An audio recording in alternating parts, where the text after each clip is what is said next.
Jack Remington sat on his porch on a scorching Saturday afternoon, the heat pressing down like a smothering blanket. The cold beer in his hand was the only relief from the Arizona sun. At his feet, Duke, his loyal pit bull, lay stretched out, breathing slow and steady in the lazy heat. The silence was thick, the kind where you could hear the wind whisper through the dry grass. But that peace didn't last long. The crunch of gravel under tires cut through the stillness. Jack frowned, setting his beer down on the railing, eyes narrowing as he looked out at the dusty road leading to his property. A black SUV crested the hill, kicking up a trail of red dust as its tires ground against the dirt. The vehicle rolled to a stop. The doors opened. Two men stepped out. They were dressed in navy blue uniforms, HOA enforcement patches stitched onto their sleeves. Jack knew something was off immediately. No real HOA showed up like this. No government plates, no official notice, just an uninvited presence trespassing on his land. The first man to step forward was Caleb Vance. Tall, lean, moving with the rigid confidence of a cop. His smile was sharp, forced, the kind that didn't reach his eyes. The second man, Travis Cole, was shorter but broad-shouldered, his cold gaze sweeping over Jack's property like he was looking for something. Jack didn't move. He just sat there, eyes locked on them as they closed the distance. "Mr. Remington?" Caleb's voice was clipped, authoritative, but a little too smooth. Jack didn't answer right away. Duke had lifted his head, ears perked, sensing the tension. Caleb tapped the clipboard in his hand. "We're here on behalf of the HOA. There's been a complaint about an unregistered animal on your property." Jack let out a slow, dry chuckle. "I don't belong to any HOA." A brief silence followed. Caleb's smile remained, but his eyes darkened. "According to our records, you're in violation of neighborhood regulations. We'll need to confiscate the dog." Duke stood, his hackles raised. Jack felt the weight of his desert eagle on his hip. His head tilted slightly, his gaze never wavering. "You've got 10 seconds to turn that car around." Travis smirked, his hand drifting down toward his belt. Caleb shifted his weight, stepping forward just a fraction more. A ripple of tension cut through the air like a lightning strike before a storm. Duke growled, and then everything changed. Jack Remington didn't move. He barely breathed. The air between them was thick, heavy with an unspoken challenge. Duke stood rigid beside him, muscles coiled beneath his sleek coat. His amber eyes locked onto the two men like a predator sizing up a threat. Caleb Vance's smile didn't waver, but his eyes flickered with something darker, calculation. He tapped the clipboard against his palm, shifting his weight ever so slightly. "Mr. Remington, resisting an HOA inspection isn't in your best interest," he said smoothly. "If you don't comply, we'll have to take further action." Jack felt his fingers tighten around the wooden armrest of his porch chair. Every instinct in his body screamed trap. Travis Cole's stance changed. His shoulders squared. His thick fingers drifted a little too, casually toward his belt, toward something strapped to his side. Jack caught the movement, subtle but deliberate. His blood ran cold. These men weren't here to issue fines. Duke let out a low growl, deep and rolling like distant thunder. The sound vibrated through the air, primal and full of warning. Travis hesitated. Caleb, however, took another step forward. Chest puffed out, testing the space between them. Jack stood, slow and deliberate. He wasn't a man easily pushed. He'd dealt with threats before, real ones, and this was a performance, a poorly rehearsed one at that. "You have 10 seconds to get off my property," he said, his voice low and even. Travis smirked. "Or what?" Jack's hand drifted toward his hip, resting lightly on the worn leather of his holster. Caleb's gaze dropped for the first time, just for a fraction of a second, but Jack caught it. He saw the shift, the quick calculation running through the man's head. "He knows I'm armed." The tension sharpened like a blade. Duke took a step forward, his paws scuffing against the wood of the porch. Caleb's smirk thinned. "Let's not escalate this. Mr. Remington," he said, his voice still cool, but now edged with caution. Jack exhaled slowly. "That depends on you." Travis's fingers twitched near his belt. Too smooth. Too confident. Jack's stomach twisted. That wasn't the movement of a man reaching for a citation book. Duke's growl deepened. 5 seconds, Jack warned. Caleb's nostrils flared. His eyes darted between Jack's unwavering gaze and the massive dog beside him, now baring his teeth. 4. Travis's smirk faltered. 3. Jack saw it before it even happened. A barely perceptible shift in weight. A tell. 2. Travis's hand dropped. Jack moved. In one fluid motion, he pulled his Desert Eagle, the weight of it familiar, steady. Duke lunged at the same moment. A blur of muscle and motion, and then all hell broke loose. Jack Remington moved on instinct. The second Travis Cole's hand dropped toward his belt. Jack's Desert Eagle was already clearing leather. The weight of it was solid, familiar, a cold promise in his grip. Duke reacted a heartbeat later, launching off the porch like a missile. His powerful frame collided with Travis, sending the man sprawling into the gravel with a grunt of pain. A strangled curse escaped his lips as Duke's snarling jaws snapped inches from his throat. Caleb Vance flinched, his hand twitching toward his sidearm. Too slow. Jack leveled the Desert Eagle at him, the massive barrel unwavering. "Back off," Jack ordered, his voice calm, steady. Travis struggled beneath Duke, his arms flailing as he tried to shove the pit bull off. But Duke wasn't budging, his teeth bared, his body tense. The deep rumbling growl in his chest, a warning that any sudden movement would be his last mistake. Caleb's jaw tightened. He raised his hand slightly, feigning surrender. But Jack wasn't fooled. His eyes stayed locked on Caleb's every move. "I knew you weren't HOA," Jack muttered, his thumb brushing the Desert Eagle's safety. "You should have done your homework." Caleb's nostrils flared. "You're making a mistake." Jack almost laughed. "Funny, I was just about to say the same thing." Travis let out a strangled gasp. "Get this damn dog off me!" Duke's growl deepened, his muzzle mere inches from Travis's throat, warm breath fanning across his clammy skin. The man's face was contorted in panic, his hands clawing at the dirt beneath him. Caleb shifted his stance, his eyes darting toward his partner. He was running the numbers, calculating his odds. Jack could see it, the hesitation, the sliver of doubt creeping into his carefully constructed confidence. "Good." Jack cocked the Desert Eagle, the sharp metallic click echoing in the silence. "Let me spell it out for you," he said, his voice low and measured.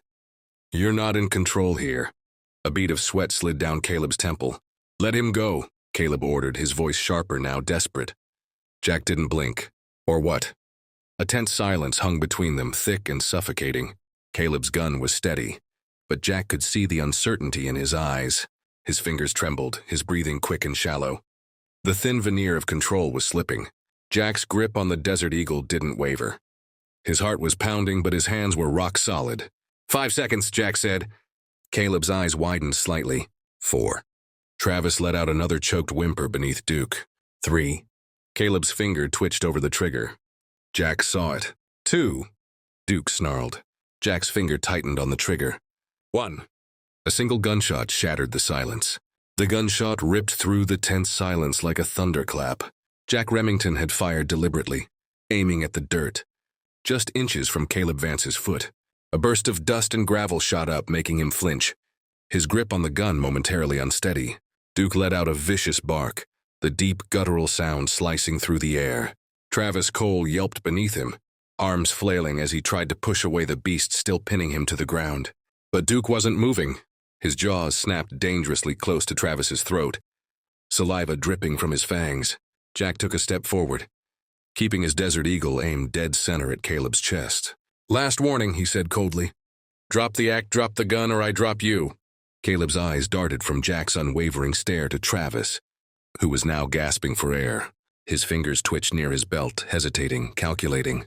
But Jack saw through it. This wasn't a man in control. This was a man unraveling. "You don't want to do this," Caleb growled through gritted teeth. "We're just here to—" "Save it." Jack cut him off, voice calm but edged with steel. "You're not HOA, hell, you're not even close. I saw it the second you stepped out of that SUV." A flicker of something flashed across Caleb's face. Recognition. Maybe even fear. "Now," Jack continued, cocking the Desert Eagle once more. "Here's what's going to happen. You're going to turn around, pick up your idiot friend, and get the hell off my property." Caleb didn't move. Duke's growl deepened. "Do it," Jack said, voice sharp. "Before I let him finish what he started." Caleb's jaw clenched. He exhaled hard, his fingers twitching like he wanted to fight. But the odds were stacked against him. Finally, he made his decision. Slowly, he raised his hands and took a step back. Jack nodded toward Travis, still struggling under Duke's massive weight. "Pick him up now." Caleb hesitated for only a second before crouching down. "Let him go," he muttered. Jack whistled sharply. "Duke, off." Like a well-trained soldier, Duke obeyed instantly, stepping back but never taking his eyes off Travis. The moment the weight lifted, Travis scrambled to his feet, stumbling back toward Caleb, his face flushed with embarrassment and fury. Jack took another step forward, forcing them both to retreat toward the SUV. "This isn't over." Caleb spat, his voice raw with humiliation. Jack smirked, the barrel of his Desert Eagle still steady. "Sure feels like it." The two men clambered into the SUV, Caleb slamming the door shut. The tires spun against the gravel as they sped off down the long dirt road, a cloud of dust trailing in their wake. Jack didn't lower his gun until they were gone. Duke stood beside him, still tense, still ready. Jack exhaled, slow and steady. He knew they'd be back, and next time he wouldn't miss. Jack Remington watched the SUV disappear down the dirt road, dust still hanging in the dry Arizona air. His grip on the Desert Eagle remained firm, but his heartbeat had begun to slow, the adrenaline fading just enough for clarity to set in. Duke stood beside him, his chest rising and falling with heavy breaths. His amber eyes were still locked on the road, ears pinned back, his body tense like he was waiting for another fight. Jack reached down and ruffled the pit bull's ears. "Good boy," he muttered, his voice rough from the tension. But something glinted in the dirt. Jack narrowed his eyes and stepped forward, keeping his gun at his side as he crouched. There, half buried in the dust, was a small plastic badge, cheap fake. But it had one thing that caught his attention, a phone number on the back. His jaw tightened. He reached into his pocket, pulling out his phone. A few taps later, he had the call dialed in. The line rang twice before an automated voice answered. "HOA Enforcement Division, please hold." Jack smirked. A cold, humorless thing. Bingo. He ended the call. This wasn't some rogue duo playing HOA patrol. This was bigger, organized, which meant those two weren't done with him yet. And he wasn't done with them. The faint echo of tires crunching on gravel snapped his attention back to the road. Not the SUV, this time it was Deputy Nathan Briggs, his squad car rolling up the driveway. The sheriff's department decal glinted under the harsh sun. Jack sighed, rolling his shoulders as Briggs stepped out. The deputy took one look at the still smoking shell casing near Jack's boot, then at Duke, who was still standing guard, and finally at Jack himself. "Hell of an afternoon, huh?" Briggs muttered. Jack let out a dry chuckle. "You could say that."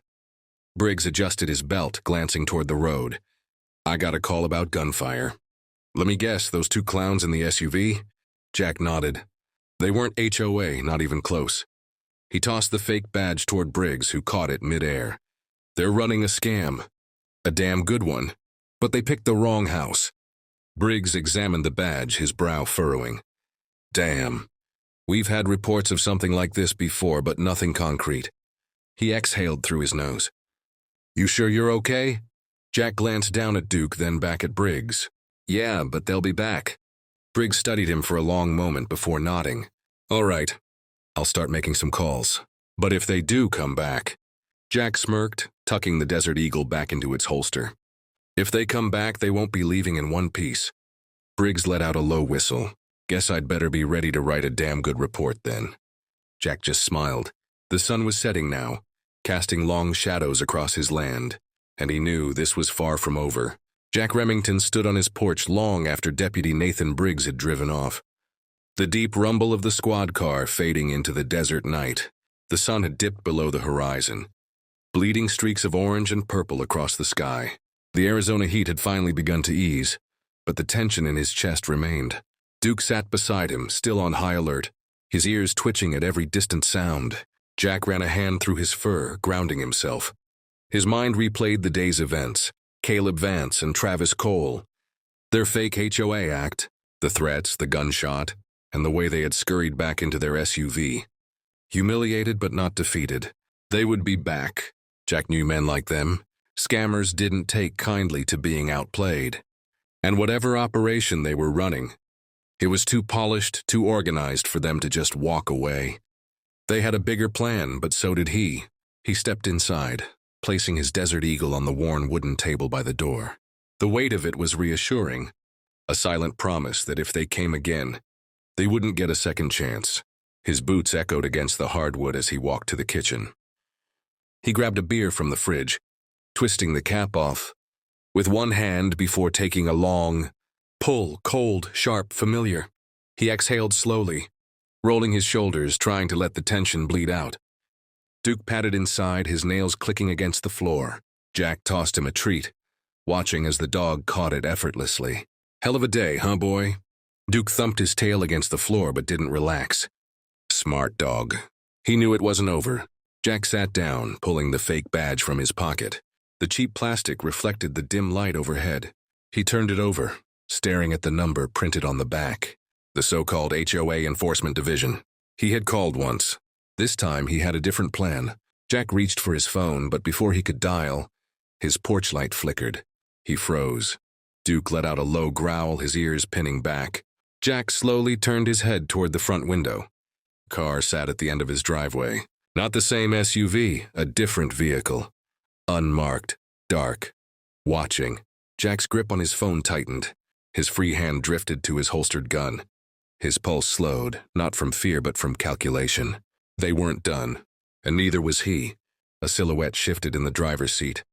The headlights flicked on for a brief second. A warning. A message before the car reversed. Disappearing into the night, Jack exhaled through his nose. Yeah, this wasn't over. Not by a long shot.